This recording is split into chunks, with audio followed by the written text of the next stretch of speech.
Okay, good morning. We are continuing Simane Of Tahor. We're in Pei Bet. We're going to finish animals today. We'll start fish today or next time. Okay, so we're with the Ofot.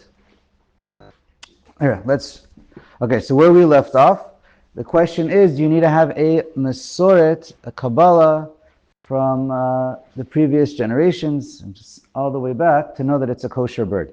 So just interesting, even though we have simanim, the Gemara, just interesting to point out, the Gemara in Chulin, Samech Bet, Amud Bet, has a case of, they thought it was a kosher bird, but then after they started eating it, they realized it wasn't, that it was actually dares. So that's the problem with not having a Masoret. And Rashi, I don't know if he's the first source, but Rashi spells out, therefore, on the page, that we need to have a Masoret. But again, that's only by birds. Okay. And interesting to point out, the Rosh discusses it. I believe it was written Tshuva when he was written in Spain. I'm not 100% sure. Yes, in Spain. Okay. I know exactly which Tshuva you're about to say. Right. So he writes, when it comes to Masoret, not all places are the same. Not all rabbis are the same. Not all communities are the same. So you have to know who your Masorah comes from. Other poskim say the same thing. And there he writes that the Jews from Ashkenaz, if he's referring to Germany maybe, so there they had one of the greatest Masorahs, the Yerusha, all the way from the Churban, by Rishon, correct?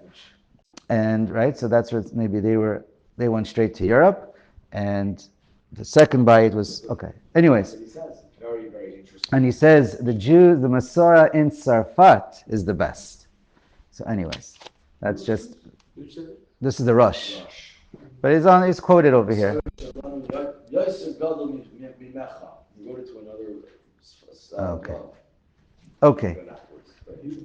So let's read Dalit inside, and okay, what we ended up last time and today, it's all going to come together, sort of, because we'll see there's quite difference of opinions a little bit and little nuances. Every sefer you read is going to have a little bit of a different twist on it. Dalit.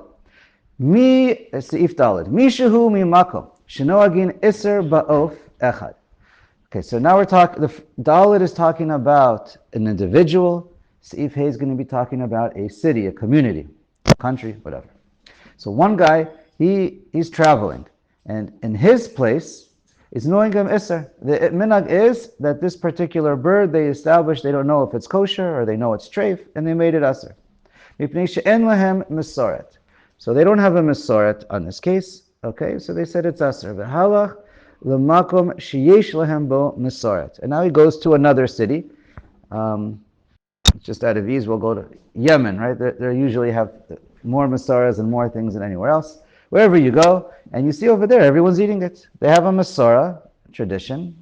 Yachol le'ochlo b'makom shehalach sham. It's 100% mutter. Everyone's doing it, right? So you can also do it. You can eat it there as well. V'afilu daitu lachzor. Even if you're planning to go back, right? You're just visiting there for a week or two, and you're going to go back. While you're there, you're allowed to. V'im, right? Normally we say, there's a Ferish Halacha, it's in the Mishnah. Normally we say, Psachim, once you have a minhag that it's aser, so for you it's always aser, even if you go to somewhere else. Right? If you have a minhag that's aser for you to do something, just because you travel to another place where everyone's doing it, it doesn't make it mutter for you. Obviously, if you move there, then maybe it is. But here we're talking about you going to visit. So we don't say that over here, because it's not that they know for sure it's aser. It's not that they paskened it's mamish aser. It's only mitzad minhag because they don't know. They don't have a masorah. They also look at the bird and think it's probably kosher, but they don't have a masorah, so therefore they hold that the minhag is you don't eat it.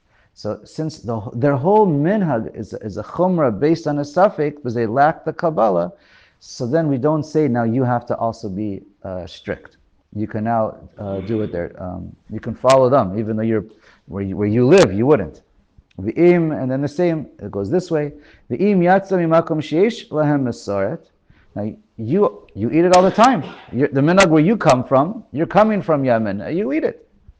V'halach l'makom she'en lahem masoret. But then you go to a place where they're not eating it. Mutter la'ochlo. You are allowed to eat it because you hold it's 100% mutter, and for them it's not iser be'etzim. It's just they don't know better, and so that's what they accepted as their minhag. Madonei Shulchan, he points out though, you have to eat it in private so that you don't make a whole thing to do about it. But I don't know if it could be others say it's okay even. I don't know. Okay, let's see. Okay, What fine. if it's the other way around, where he has a Masorah that is awesome, he goes to a place where they hold it is. So as far as I know, it's mutter. As far as I know, it's mutter unless you know it's aser. No, here's his, if you ain't lahem Okay. Masorah, So how do you know? he actually has a Masorah that's Badai Aser. And he goes to a place Not where clear. the Masorah is Badai Mutter. It's Something's Aser. It's only here, there's no suffering. it's hard to know exactly why they said it's aser, but okay. They okay. Now let's read Hey inside, and then we'll recap. Hey, in Daled, when you read it, there's no machloket, right? It's one opinion. Okay. When you read the Beis Yosef and you see the Rosh and the Rashba, you actually see it seems to be it's the exact same machloket, and that the Rosh again they don't elaborate so much. The Rosh elaborates more. The Tur doesn't even have a machloket. It's all mutter, and they don't get into these little nuances because it's all based on we don't know. But anyways, unless you do know, but okay. Um, anyways, you're going to see the Rosh says it doesn't matter if you're an individual or a city, it's mutter. The Rosh says he's also not machalik between individual and a city, and by the and he just says efshar that it's aser. Okay, it doesn't say it's 100% aser. It says efshar that it's aser, but that's how it's understood. Lamaisa, it's aser. So let's read Hey, you'll understand. Im sha'ar makomos. Now you have an entire city, a whole community, a country. She'en lahem masoret. They don't have a tradition for this particular bird, right? We're talking about birds. Yecholim le'echlo al smach makom she'esh lahem masoret. So can you now, but then you call up Yemen and you find out everyone's eating this bird in Yemen. So can you now eat it? Yesh mi she'oser. So there's an opinion that says it's aser. So that's basically taken from the Rashba. And the Shulchan Aruch clearly holds there's a machloket between the Rosh and the Rashba, and that's how many learn. Yesh mi shematir. And some say, no. It's 100% mutter. Because the assumption is, again, I don't know, the assumption is there's no Masara, and they don't know for sure, and maybe you're going to come up to mix up, or maybe you're going to come to mix up with a different animal, with a different bird, and they just decided to make it Aser. But you're finding out from someone who has a real bona fide Masara that it's good. Okay, presumably if, like you said, perhaps if you definitely had 100% Masara that you know this is one of the 24 Dores, so then maybe it's still Aser for you. We saw something similar by Chaylik. That would make sense. You had in Austria and the other countries where there were those who were matir Chaylik that the others held their us in their eyes. And it said you go to their place. Okay, so remember that? Yeah. Okay, so show me again after, and then next week I'll just give him our makom. Fine, find it from you after. Thank you. V'yesh mi shematir. So this is the Rosh who says it's matir, who's not machalek between individuals and the ear, the city. V'yesh lachush l'divrei ha'oser. So the Shulchan Aruch, by a yachid, he says straight out matir, but by the tzibor, he's machmer, and he says yesh lachush, whatever that means. It seems to be clearly me'ikar adin. He paskins like the Rosh and the Tur, who say it's for sure no problem, and the Rashba, who says efshar, it's a problem. Sounds like he's machmer for a city, lachatchila, leish lachush, whatever, how exactly you understand. And some explain what's the difference between an individual in the city. Why would the Shulchan Aruch be machalek? Because by a city, because Mikar didn't hold this mutter, but it's not going to be so machmer for an individual. You don't for a whole city. It's a big thing, and one individual here and there, you don't have to be so strict. Another opinion is when you're traveling for a week, I don't know if I should say this, a famous expression, what happens in Vegas stays in Vegas. Because when you're on vacation, it's just, you're on vacation. But, so that's what the poskim say. It's just it's a one-time thing. It's not kavua. To change for kavua, that's a much bigger issue, and we're not going to allow. It's more of a minute issue. It's more of a minhag issue. Okay, very good.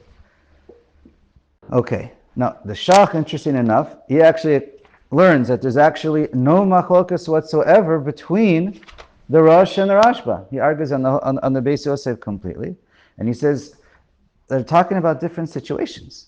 One is when it's more, you can see it inside, it's summarized in the Be'er Heitev, but it's basically it depends why they were machmer. Anyway, so that's a whole discussion among the poskim. We're not going to do a full recap on different understandings of these two seifim, but we see that's the okay. Okay. Yeah, and the Shach, he also agrees with the halacha though. So he does say that an individual who travels is allowed to be mekel, but for an entire city, so then it depends on what's the reason why they were the metzias kind of. What's the metzias of why the city was oser? Okay, did they paskin it was oser? It was just they weren't sure, they didn't know. Okay. Let's see.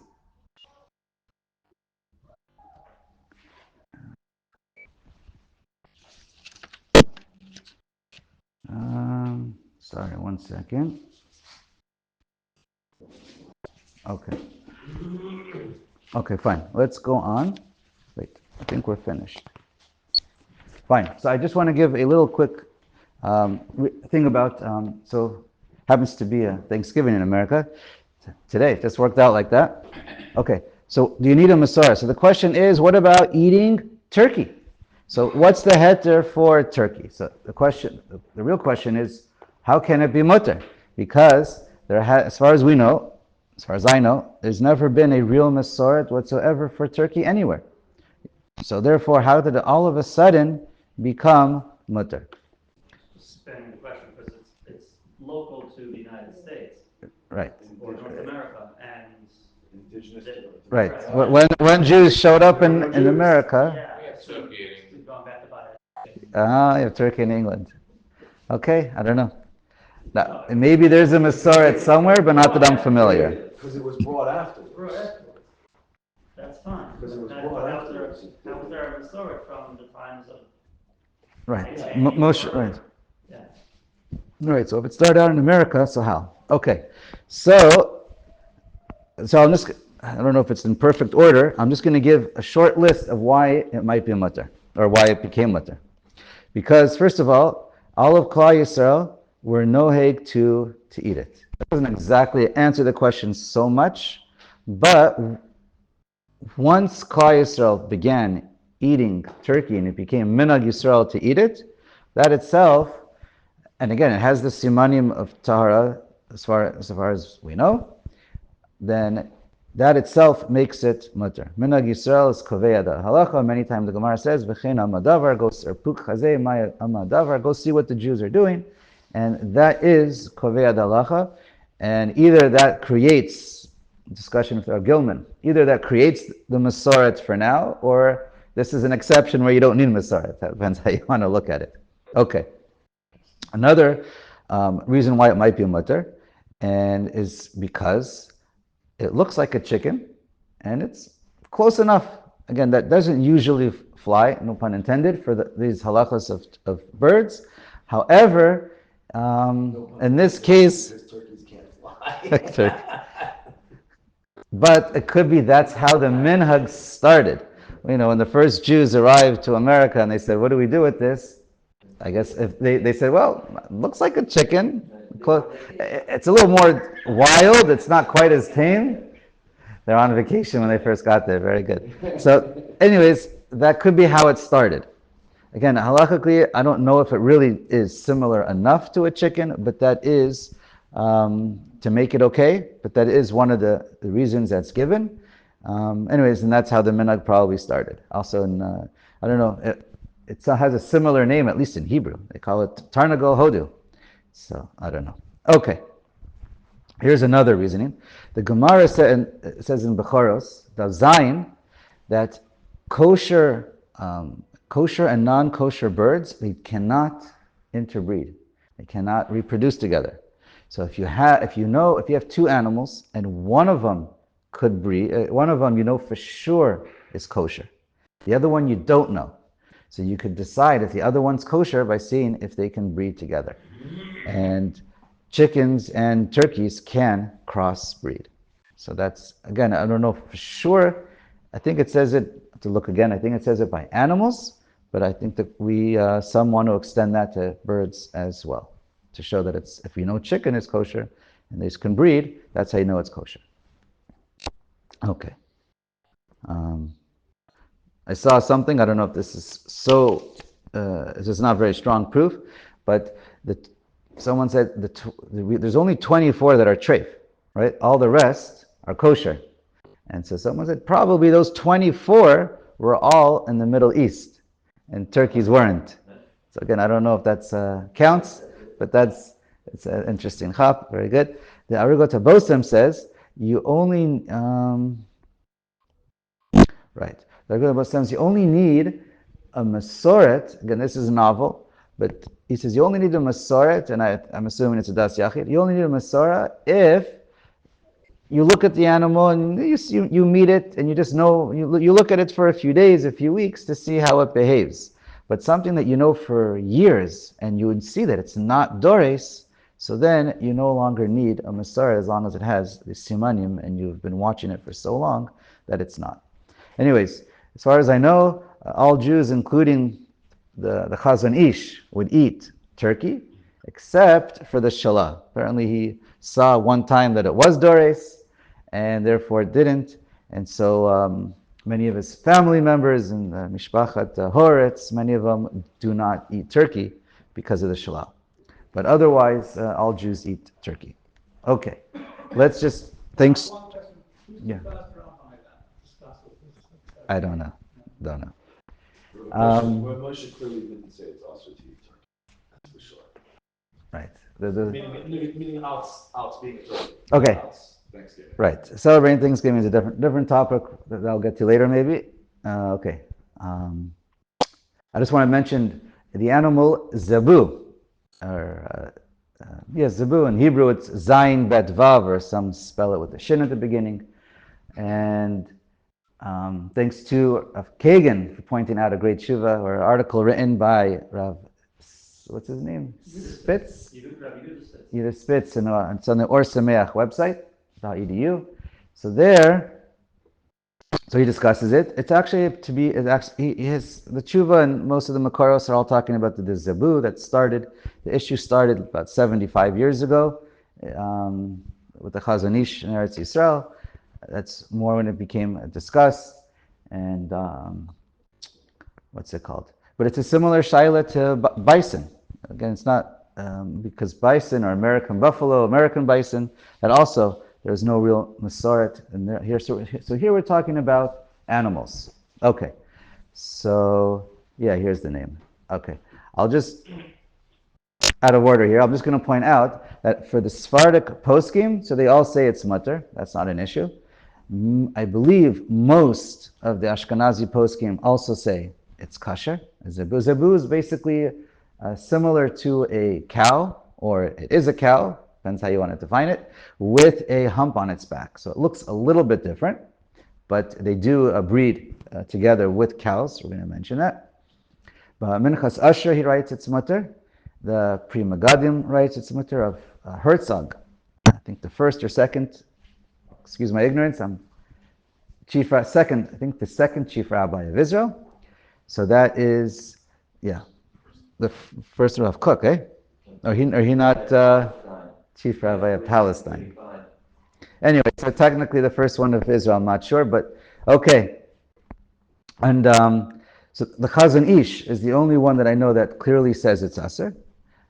Said it's Aser. They said, they quote in the name of Rav El Yashiv, who says that it's good to be machmer, those who follow the Chazon Ish and anyone from Lita. If your family is from Lita, it's good to be machmer like the Chazon Ish. You're going to see why in a moment, because that's where who is from? The Chachmas Adam.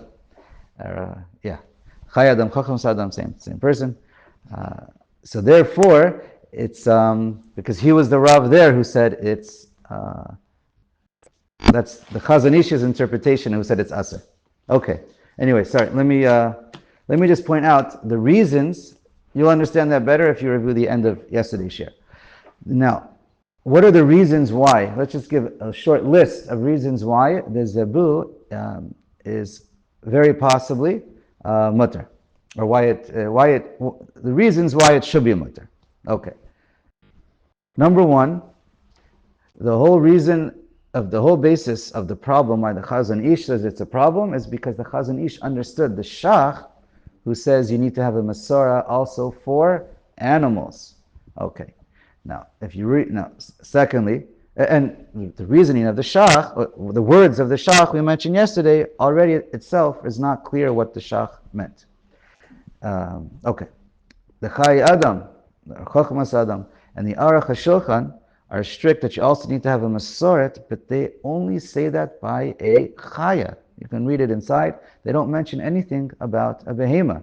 And the Shach was written in the halachas of Chaya, nothing to do with a Behema. And they never went that way. And the Kaf HaChaim says the whole Chumrah, according to them, is only for the issue of Chaylev, not for eating the meat of the Chaya.